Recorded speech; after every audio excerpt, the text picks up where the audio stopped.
Entramos al último mes del año, diciembre.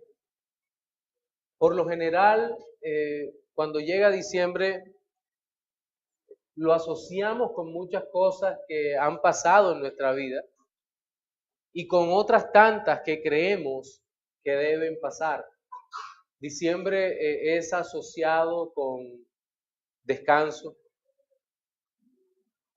que de eso es muy poco. Diciembre es asociado con mayor flujo de ingresos, por razones obvias, y también asociado con mayor flujo de gastos, por todo lo que empieza a llegar, por lo que, por aquellos compromisos artificiales muchas veces, creados por el mercado para nosotros, de que debemos dar, hacer o llegar hasta una persona para entregarle algo. Pero diciembre también es asociado a la Navidad, ¿verdad? Pero cuando pensamos en Navidad, de hecho, la Navidad es separada de su verdadero sentido o significado final que debería tener lo que es la verdadera Navidad. La Navidad que es distinguida por los colores blanco y rojo o rojo y blanco que el comercio también nos ha vendido, ¿verdad?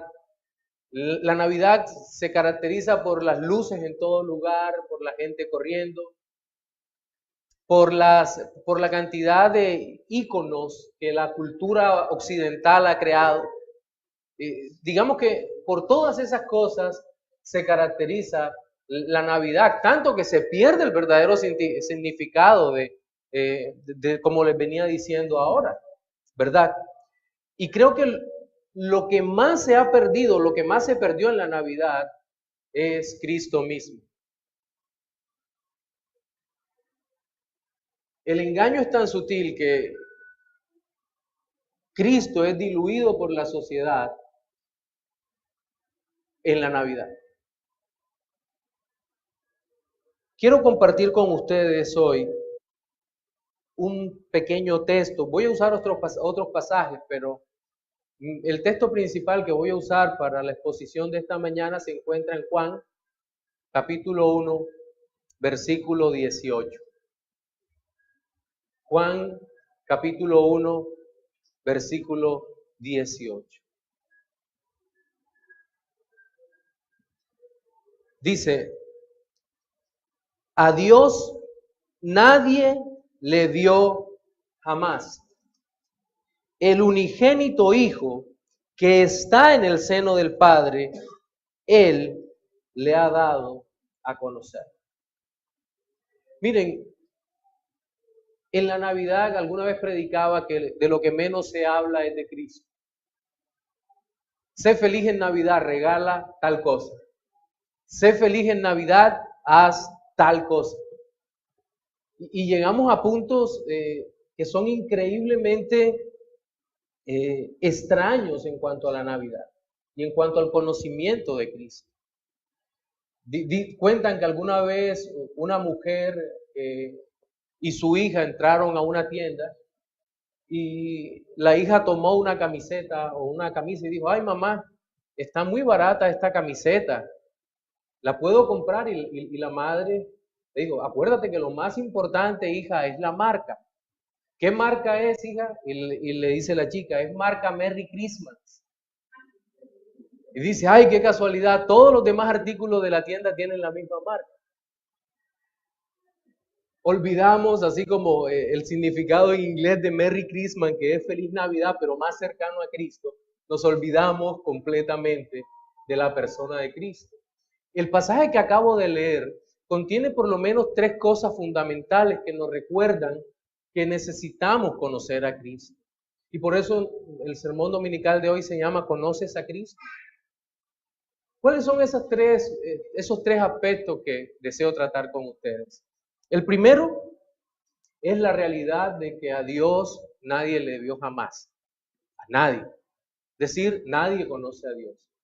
El segundo aspecto es el Hijo conoce a Dios. Y el tercero es, el Hijo nos ha dado a conocer a Dios. Tres aspectos pequeñitos que, entre otros, podemos mirar en ese pasaje. Y quiero iniciar hablando sobre esto de que nadie conoce a Dios, ¿verdad? Y la primera parte del versículo dice, a Dios nadie le vio jamás. Y nosotros pensamos casi siempre es en el aspecto físico porque la vista la asociamos porque asociamos el pasaje con la vista. Nadie le vio, es la expresión que aparece allí. Pero se estará refiriendo el texto al sentido de la vista, a ver a Dios de esta manera como nos vemos nosotros hoy aquí. De seguro que no, ¿verdad?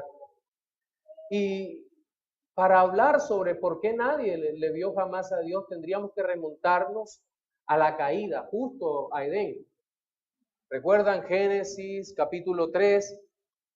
Adán come del fruto que Dios le había dicho que no comiera, y de inmediato se produce aquella ruptura que hoy conocemos como la caída.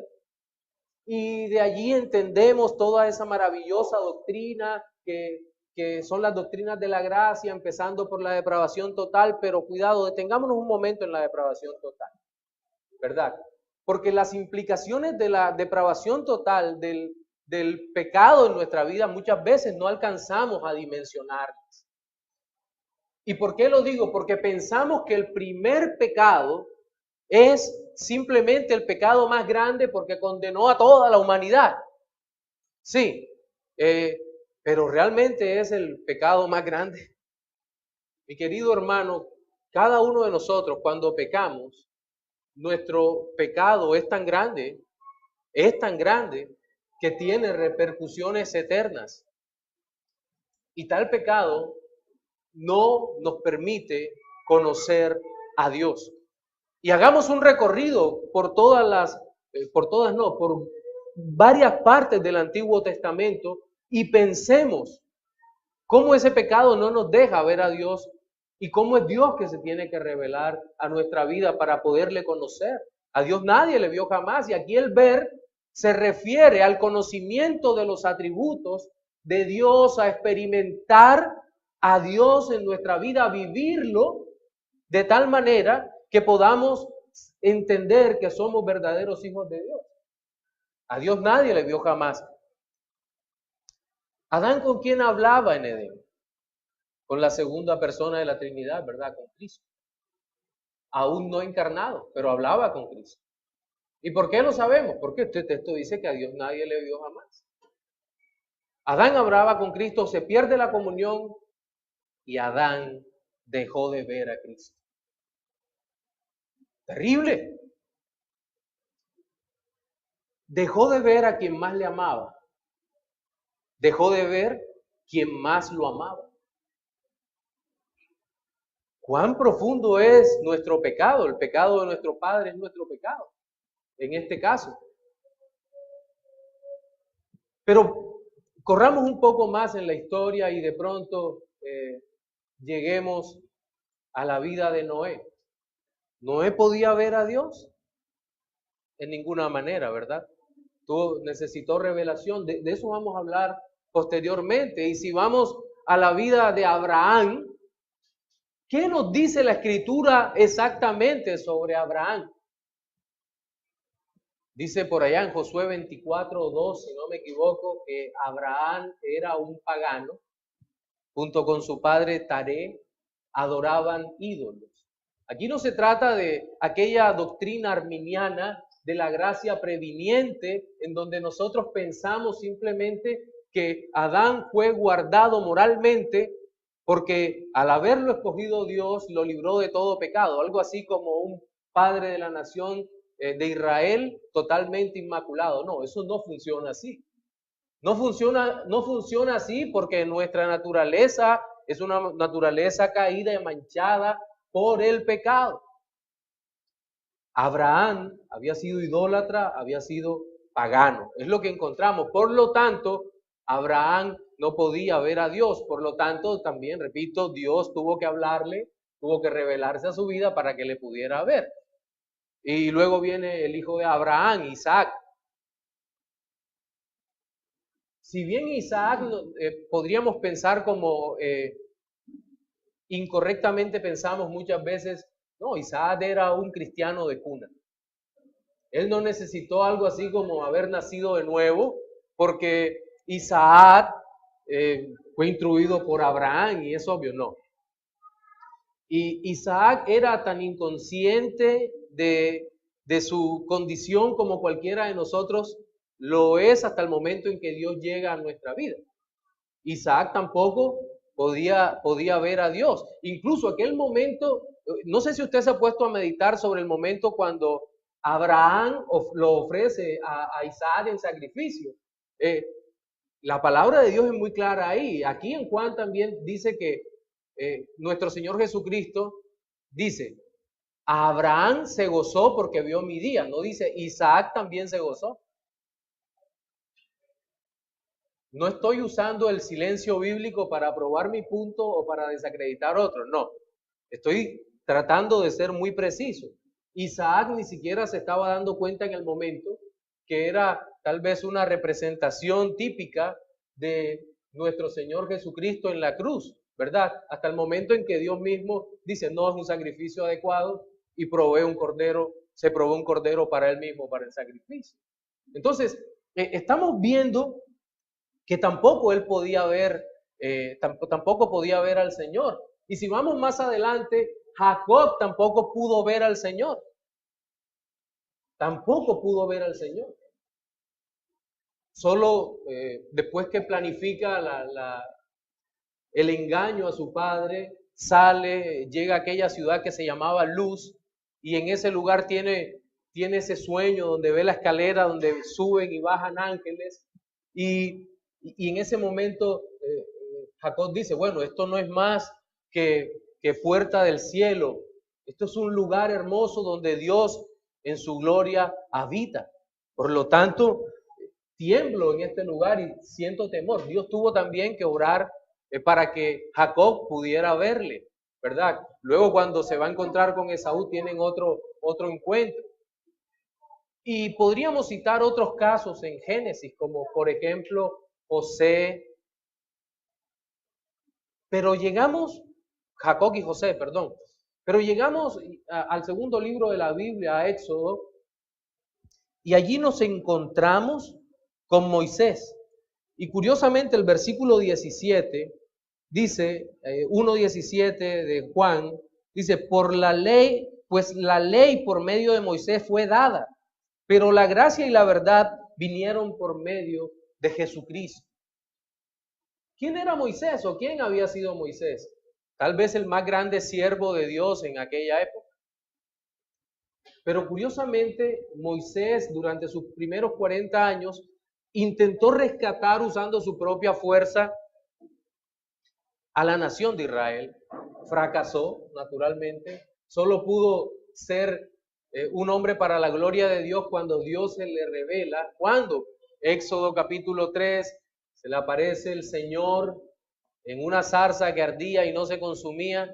Él puede ver la gloria de Dios en ese momento. Dios le da instrucciones precisas, le asegura su compañía y llenándolo de poder, logra liberar al pueblo para la gloria de Dios. Pero ¿pudo Moisés ver al Señor? Dice que en algún momento de aquella emoción piadosa, válida, dijo, Señor, yo quiero verte. Y Dios le dijo, Moisés, ¿sabes algo? Yo te voy a poner detrás de una piedra, luego te cubriré con mi mano y verás mis espaldas, pero a mí no me verás porque no hay nadie que me vea y viva. Y Moisés dice, sí. ¿Usted cómo se imagina aquella escena? Recuerdo que cuando estaba chico y narraban eso, uno inmediatamente se imagina un gigante que toma en la mano a alguien, lo pone en la montaña y luego con la mano lo cubre, ¿verdad? Pero ese lenguaje está cargado de figuras antropomórficas, es decir, que le dan a Dios forma de hombre. Y el hecho es que no podemos entender todo eso. Ver a Dios claramente no significa mirar a Dios. Ver a Dios está en otro contexto en donde aprendemos o somos hechos partícipes de sus atributos. Recibimos la transmisión de aquello que Dios maravillosamente decide comunicar a nuestras vidas. La santidad, el gozo, el amor, la misericordia, la paz, la benignidad, la bondad y tantas cosas gloriosas que Dios en su gracia nos ha dado. De esa forma o de esa manera es que Moisés logró percibir a Dios, pero lo logró percibir totalmente. Wow, la ley misma dada por Dios a Moisés para el pueblo es una expresión del carácter santo de Dios, ¿verdad? En primer lugar, podríamos decir sí, pero no. Cuando el Señor Jesucristo dice, a Dios nadie le vio jamás, significa que en forma plena nadie ha visto a Dios. Han visto manifestaciones de Dios. Los hombres que cité ahora vieron manifestaciones de Dios. Pero a Dios nadie le vio jamás como Cristo le vio. Cristo es el único que ha visto a Dios. Pero quiero detenerme aquí porque creo que hay una reflexión un poco extensa que debo hacer sobre este punto. Y es preguntarnos, en primer lugar, si nuestra sociedad ha visto a Dios. Y creo que la respuesta es bastante obvia. No, no ha visto a Dios. El doctor Martin Lloyd-Jones, en uno de sus libros, decían que la sociedad siempre empuña la mano contra Dios. Estoy parafraseando, diciendo el cristianismo no funciona, quitemos el cristianismo. Y Martin Lloyd-Jones dice, ¿por qué? Si nunca lo han probado. Y es cierto. La sociedad no ha probado verdaderamente el cristianismo. No conocen a Cristo. Miren, sobre el tema de la Navidad, porque necesito volver a ese punto. Recuerden que hay tres posiciones básicas sobre la Navidad. Los luteranos, los zwinglianos y los calvinistas. En donde los luteranos siempre fueron totalmente a favor de la Navidad. Celébrenla. Celébrenla porque se puede, porque en fin. Si no está prohibido, hagámoslo. Los zwinglianos dijeron no. Aquí también aplicamos el principio regulativo. Si no dice nada la Biblia, no lo hacemos. Y los calvinistas creemos que es un asunto de conciencia. Particularmente soy calvinista en esto. Y creemos que es un asunto de conciencia sobre la Navidad. Pero ahora bien, el tema fundamental acá es que Cristo, nuestro Salvador, es ocultado muchas veces por el mundo, incluso por la iglesia, bajo la excusa de la Navidad. Incluso Cristo fue reemplazado en la Navidad por un viejo bonachón de barba blanca que le llaman Papá Noel. ¿Verdad? Eso es lo que decimos. O reducido por la cultura popular con el nombre de Niño Dios.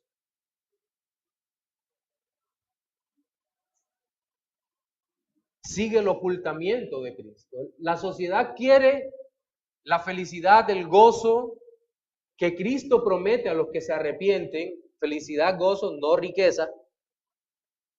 Felicidad en Cristo, gozo en Cristo, la riqueza de Cristo, la riqueza en gracia de Cristo, no la riqueza del mundo. Pero la sociedad quiere todo eso, pero no quiere a Cristo. Y la sociedad no puede tener eso si no tiene a Cristo. Ese es el punto. Cuando llega diciembre y aparecen las primeras luminarias de Navidad, todo el mundo se alegra. ¡Wow! Llegó Navidad. Y escuchamos los mismos comerciales que nos remontan a la época cuando éramos niños. Una propaganda de café. No la digo porque me toca cobrarle a los dueños de la empresa. Y muchas otras y muchos otros comerciales apuntan y nos recuerdan.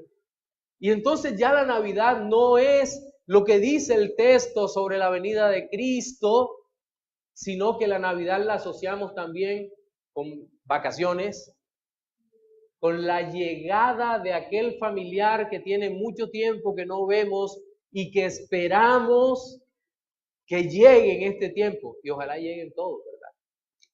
A nuestros hogares. Bienvenidos sean aquellos que amamos. Aquel amigo que tenemos muchos años que no vemos, nos ha prometido llegar durante esta época de Navidad porque quiere compartir ese día de la cena. Yo también la hago. Ese día de la cena quiere compartir con nosotros y wow, qué hermoso que esa persona nos pueda visitar. No sé, mamá, papá, hermanos, amigos, hijos, lo asociamos todo a eso. Y corremos para que todo salga bien. Pero nos seguimos olvidando de Cristo. Y el pobre mundo, por favor, mírenlo con compasión. A pesar de lo negativo que aparece, el Señor lo mira con compasión. ¿Y qué hacemos entonces? ¿Qué hacemos frente a eso? A Dios nadie le vio jamás y el mundo no podrá ver a Dios a menos que le sea presentado. Ellos no podrán ver a Dios en el implacable precio del mercado, en el implacable precio de aquel par de zapatos que en Navidad vale 150,000 pesos en promoción porque todo el año estuvo a 100,000.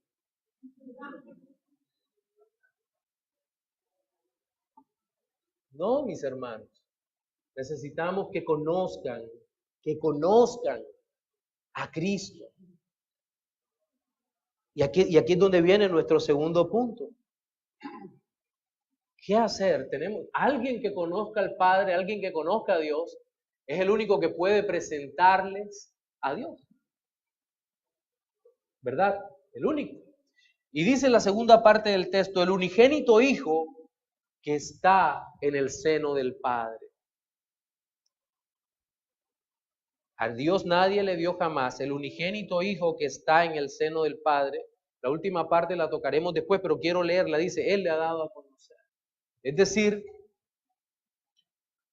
que el Hijo conoce al Padre. Y la construcción gramatical griega allí es bien interesante porque muchos de los buenos manuscritos no dicen el unigénito Hijo, dicen el unigénito Dios.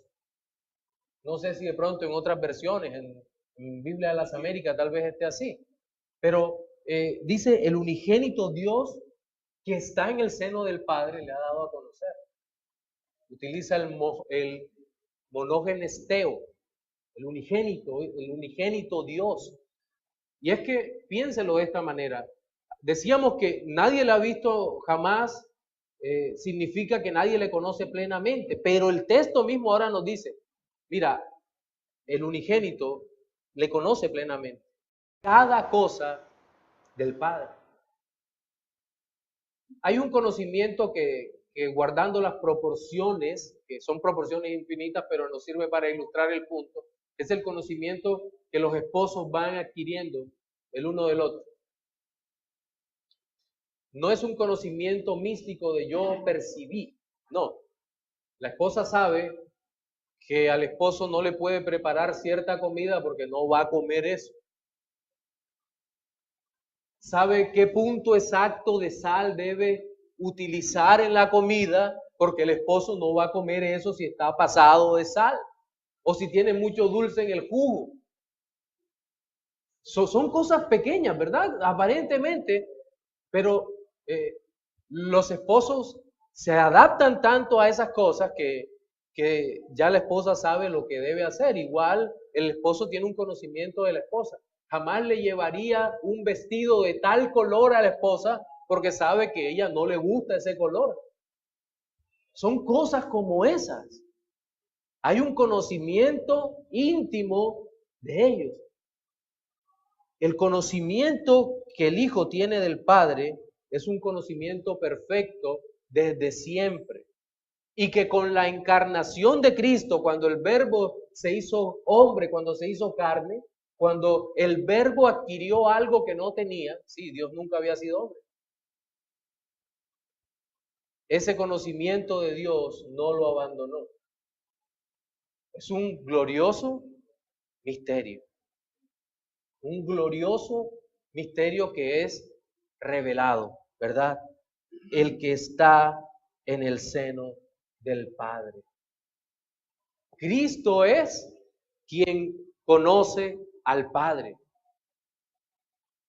Y de ahí se deriva, de este breve punto, se deriva nuestro punto final. Y es,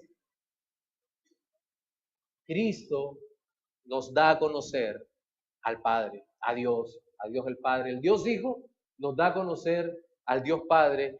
¿En qué proporción nos lo da a conocer?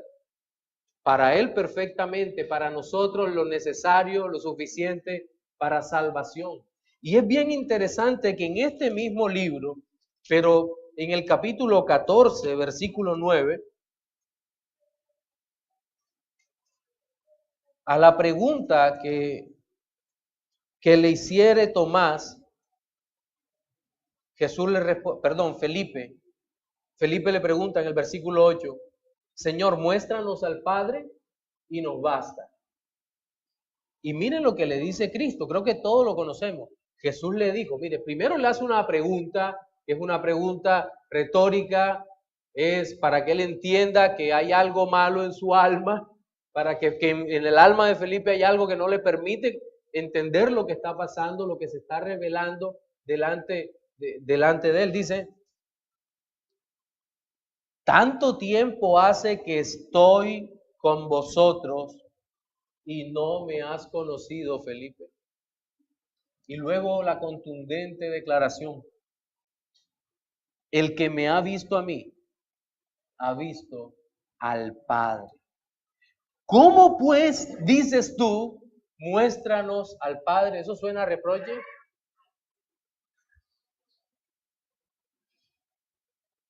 ¿Cómo pues dices tú, muéstranos al Padre? Todo el tiempo he estado delante de ti. En la carta a los Hebreos, el autor de la carta, casi digo Pablo, el autor de la carta en el primer capítulo dice, Dios habiendo hablado muchas veces y de muchas maneras en otro tiempo a los padres por los profetas, en estos postreros días nos ha hablado por el Hijo, a quien constituyó heredero de todo y por quien asimismo hizo el universo. Cristo nos ha dado a conocer la suficiencia del Padre para salvación, pero solo nos ha dado a conocer al Padre para salvación. Digamos que es el aspecto más glorioso del conocimiento, pero hay otras muchas cosas que el Señor ha mostrado. Pero ¿qué es eso que Cristo nos ha mostrado? ¿Qué atributos de Dios podemos ver en la persona de Cristo? Bien, en la persona de Cristo lo que primero observamos es una profunda compasión hacia el ser humano. El deseo de revelarse a aquellos que estaban por la caída, como hablábamos, totalmente inhabilitados para poderle ver. A Dios nadie le vio jamás. Pero dice que a pesar de eso, en el principio era el Verbo y el Verbo era con Dios y el Verbo era Dios. Este era en el principio con Dios. Todas las cosas por Él fueron hechas y sin Él nada de lo que ha sido hecho fue hecho. Pero luego dice en el versículo 9, aquella luz verdadera que alumbraba a todo hombre venía a este mundo. En el mundo estaba y el mundo por Él fue hecho, pero el mundo no le conoció. Y luego dice, a los suyos vino y los suyos no le recibieron, mas a todos los que le recibieron, a los que creen en su nombre, les dio potestad de ser hechos hijos de Dios. La profunda compasión de Cristo la vemos aquí al hacerse hombre, porque no había ninguna necesidad para Él, la necesidad que era nuestra, de hacerse hombre para salvarnos. Es que pensemos en un momento en esto. Voy a usar una ilustración imperfecta como son las ilustraciones, pero piense usted que usted es la mejor persona del mundo, que nunca tiene malos pensamientos, que no le da que sí le da rabia al mal, el pecado y demás, y es tremendamente rico y feliz. Vive en el mejor país del mundo, Colombia. Yo creo que es el mejor país del mundo, en serio. Vive en el mejor país del mundo, con una gran riqueza amasada durante muchos años, y disfruta a plenitud de grandes amigos. Son muy buenos amigos, con los cuales casi no tiene problema, y le dicen, mira, necesitamos que te vayas para el peor país del mundo, que no sé cuál es. Y en ese país vas a padecer. Mira, apenas llegues, ni siquiera van a reconocer que vas a hacer algún bien. De tu llegada, tú no tienes necesidad de ir, pero de tu llegada a aquel lugar depende que aquellos hombres cambien su forma de vida, vivan mejor, sean salvos. Tú vas a ir y luego que llegues allá vas a pasar muchos años en medio de gente muy mal educada, no son tus amigos, la mayoría son hipócritas. Te van a decir una cosa, pero en sus corazones piensan otra. Y no solo eso, sino que cuando vayas llegando a los 30 años, te van a tomar y te van a acusar falsamente y luego te van a proporcionar la peor de las muertes. Yo diría, ni loco voy. ¿Qué necesidad tengo de ir allá? Pero el Dios que todo lo sabe, por su gran amor con que nos amó, nos miró en nuestra condición de malvados y perversos. Y ha podido justamente destruirnos, pero ¿sabe lo que había decretado? Hacerse hombre. Adquirir una naturaleza humana débil. Débil. Mire, si usted y yo retrocediéramos en el tiempo y viésemos a Cristo en medio del grupo de israelitas, dice un autor que sería imposible reconocerlo, porque se hizo hombre como otros. Pastor, pruébelo. Judas le tuvo que dar un beso para señalar quién era. Al que yo besare, ese es. Se parecía a todos. No era el más alto, rubio, de ojos azules como nos los pintan. No. Al que yo besare, ese es. Cristo el Señor se hizo hombre débil, sin pecado, con el poder de la santidad perfecta, con el poder de la benignidad perfecto, el amor, con el poder sobre la naturaleza, sobre las enfermedades, con el poder para mandar 12 legiones de ángeles que lo liberaran de aquella muerte terrible que había decretado para salvarnos. No obstante, el Señor marchó determinado hacia la cruz. ¿Y qué tiene eso que ver con darnos a conocer al Padre? Mis hermanos, tiene que ver todo con darnos a conocer al Padre, porque cuando vemos esta realidad entendemos el verdadero amor del Padre por cada uno de los que ha llamado para vida eterna. Cristo el Señor, cumpliendo la voluntad del Padre en el decreto, nos salvó de una manera dolorosa, cruel, nos salvó. da a conocer la buena voluntad de Dios para con los hombres. ¿No es eso lo que dice el primer evangelio? Cuando los ángeles adoraban al niño. Gloria a Dios en las alturas y en la tierra, paz y buena voluntad para con los hombres. Vemos la buena voluntad de Dios. Y cuando llegamos al cuarto evangelio, me gusta la manera como Cristo da a conocer al Padre. Ya no solamente cuando llega a esa parte del versículo 14 donde ya se narran los eventos de la última semana de la vida y muerte de nuestro Señor Jesucristo y su resurrección. No solo eso, sino que vemos el testimonio de Cristo dando a conocer al Padre de una manera tan maravillosa en todo el Evangelio según San Juan. Primero a unos discípulos se le aparecen, los que eran discípulos de Juan, les habla, Juan los señala y dice, Él es el Cordero de Dios que quita el pecado del mundo. Los discípulos le empiezan a seguir, luego llegan Felipe y Natanael, llega Pedro, llega Andrés, y empiezan a llegar los discípulos y Él se da a conocer. Cuando algunos les preguntan, Maestro, ¿dónde moras? Ven y mira, sígueme, vas a ver al Padre. Vemos al Señor Jesucristo dando a conocer al Padre en una boda, una celebración tan básica de los judíos en ese momento, tan elemental aquella boda. Y vemos a Cristo mostrando el glorioso testimonio del Padre. No es casual que el agua haya sido vuelta a vino, ¿verdad? Por todo lo que representa el vino en el nuevo pacto, ¿verdad?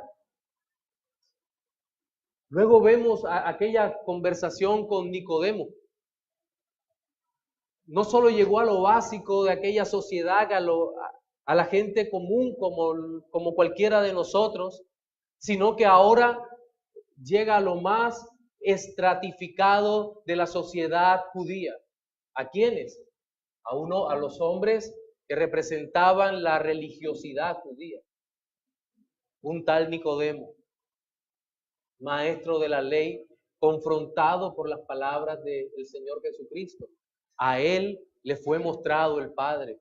¿O a quién le dice aquellas palabras que nosotros repetimos continuamente y que es tal vez el versículo más conocido de la Biblia? Porque de tal manera amó Dios al mundo que ha dado su Hijo unigénito para que todo aquel que en él cree no se pierda, mas tenga vida eterna. ¿Quién se las dijo? A Nicodemo, a uno de los altos oficiales de las representantes de la religiosidad judía, Nicodemo.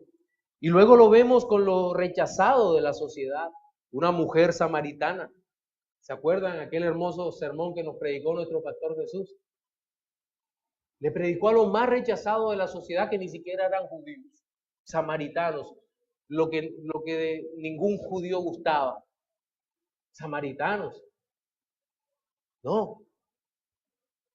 Eran muy parecidos cuando nosotros teníamos el estigma de narcotraficantes en el mundo. Nadie nos quería. Nos pedían visa hasta para entrar a los países que no existían.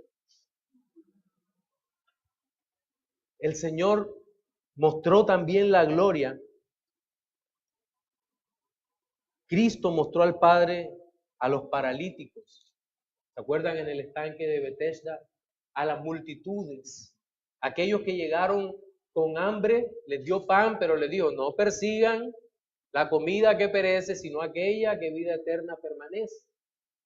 Es decir, nuestro Señor Jesucristo mostró al Padre a todos aquellos que quiso predicarles la bondad, la benignidad, el amor, la salvación, el perdón de pecado, pero también la severidad. El Señor mostró siempre al Padre. Y aquí quiero hacer mi última aplicación de hoy. ¿Qué estamos nosotros hoy llamados a hacer en una sociedad que claramente está hambrienta de algo, pero no sabe qué? Mostrar a Cristo. mostrar a Cristo, mostrar al Señor. Porque Cristo es el camino al Padre. Cristo es el único que puede mostrarles al Padre. ¿Qué necesitan? ¿Qué necesitan conocer los políticos actuales? Necesitan conocer un modelo político mágico que transforme la nación. Ese modelo no existe. No existe. ¿Qué necesita conocer nuestra fuerza pública donde hay que reconocerlo, tanta corrupción? ¿Qué necesita? ¿Clases de ética y valores? Necesitan conocer a Cristo. Que el cambio se ha producido en su alma, en su corazón. ¿Qué necesita el gran corruptor del Estado? La empresa privada. Cursos también sobre cómo deben vivir. No, necesitan a Cristo. Necesitan a Cristo. Necesitan conocer el poder transformador de Cristo en almas como la nuestra. ¿Y qué necesitamos hacer? ¿Ser pastores que abramos muchas iglesias? Claro que necesitamos eso. Pero necesitamos personas sencillas como aquella mujer samaritana que anunció a Cristo, como aquel paralítico que anunció a Cristo, o como el otro ciego que anunció a Cristo después que habían recibido el poderoso milagro, no solo el milagro físico, sino el estar expuestos a Cristo. Si hemos sido expuestos a Cristo, estamos llamados a proclamar a Cristo. ¿Por qué? Porque Cristo es quien ha dado a conocer al Padre. ¿Y por qué eso es importante? Esta es la vida eterna, que te conozcan a ti, el único Dios verdadero, y a Jesucristo, a quien has enviado. Miren cuánto anhelo debemos tener que nuestro país sea lleno de esta verdad de Cristo. Es muy doloroso cuando digamos que llega una iglesia sana, no necesariamente tiene que ser reformada, ¿verdad? Una iglesia sana y planta una congregación. Y lo primero que hacemos es salir a criticarlo. Pero es que ellos, mira, es que la mayoría son feos. Mire, ni siquiera se sabe arreglar la barba. Cualquier cosa la podemos criticar y no estamos llamados a eso. Oremos por las congregaciones que se plantan. Oremos por los hermanos que trabajan en silencio y le dicen a los demás, ¿sabes tú de Cristo? Como dice el himno, ¿sabes tú de Cristo? ¿Le conoces ya? ¿De su amor divino? ¿Sabes tú de Cristo? Hagamos esa pregunta. Hagámosla. ¿Conoces a Cristo?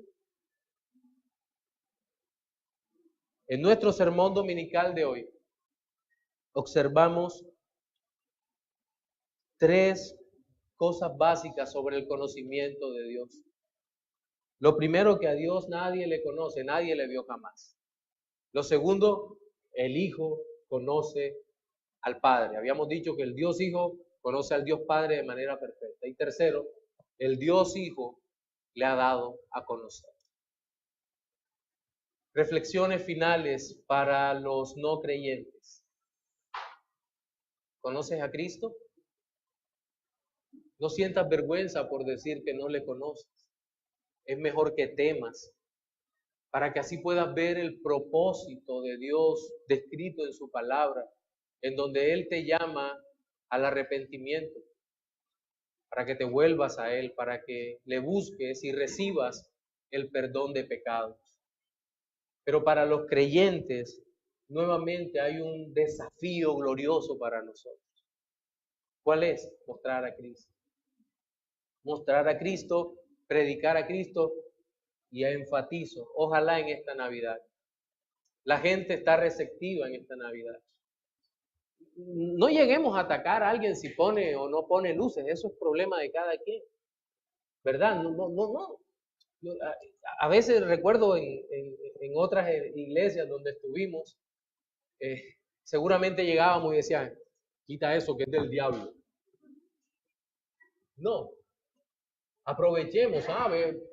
Veo que te gusta esto, te estás adornando, ¿cierto? Sí. ¿Y por qué? Porque es Navidad. ¿Y sabes lo que significa Navidad? ¿Sabes lo que significa el que Dios se hizo hombre? Aprovechemos este momento, ¿verdad? Tengo que hacer, tengo que comprar. Ven acá, ¿y por qué? No, porque tengo que, ¿y por qué? Porque es Navidad. ¿Sabes lo que significa Navidad? ¿Sabes tú de Cristo? ¿Le conoces ya? Estamos llamados a eso, hermano. Que el Señor nos ayude, que el Señor nos esfuerce para que podamos proclamar a Cristo. Cristo es quien nos muestra al Padre. Amén. Oremos.